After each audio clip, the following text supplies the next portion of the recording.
But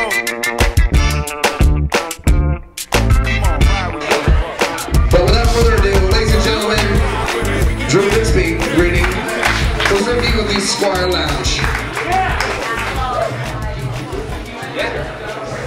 Hey, thanks a lot. So I wrote this book, Denver'sBestDiveBars.com, right? That's the website for this book. It's got 100 bars in it. 85, 90 of them are in Denver, 10 of them are in Boulder. I even did some on the I-70 mountain corridor, right?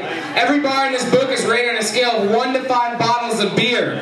So, you know, 1, not that divey. Your mother would be proud. 5, your mother might be propositioned by a meth head. The Squire gets 4 bottles of beer. Yeah, of course.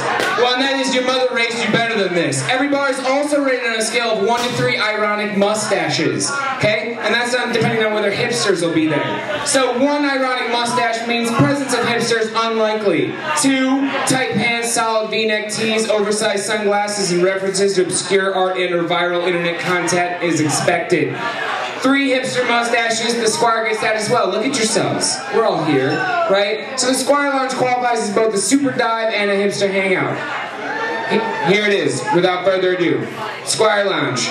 The cops are everywhere by the time we roll up to the Squire Lounge just after 8 p.m. 2 squads blocking and facing eastbound traffic. Another pulled halfway onto the sidewalk, all of them screaming red and blue. All of it with a familiar and strangely comforting display of Colfax drama at its finest. We linger and gawk for a moment, then head inside to find out what happened. Here's what happened. The story goes like so. Homeless guy number 1 hobbles, half falls in the front door, gripping a wooden cane above his head and screaming about needing the police.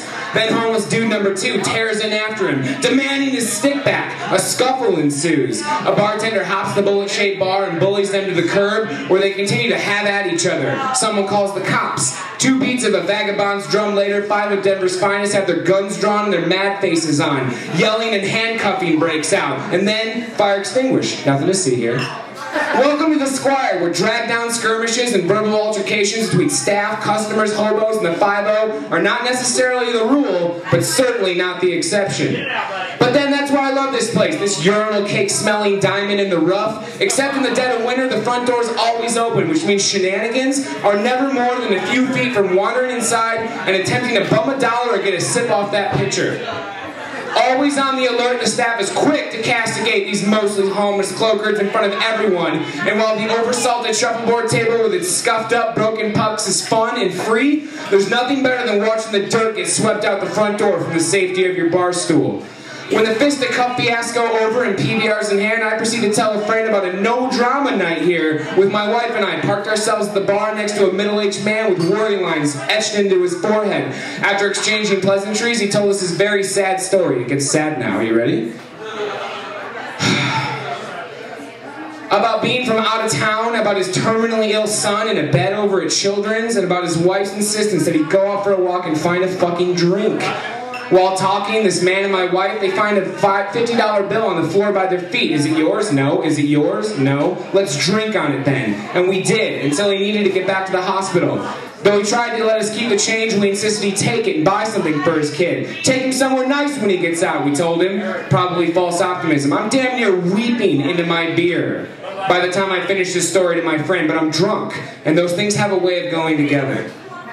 It helps that everything is so fucking cheap, especially on Sunday nights, when you can bring $10 and forget that you even came here. And perfect for memory loss, like the Bionic Beaver. Legendary on Colfax, the Beaver is a 52-ounce pitcher filled with whatever the bartender feels like including. Rums, vodkas, beers, juices, whatever. And served with a handful of straws. It's notorious for both beginning and ending nights, sometimes simultaneously. Good morning and good night. I'm giving away copies of the book. If you'd like to enter for a chance to win copies of the book, and put your name in the box. I'll give away some books at the end. Thank you.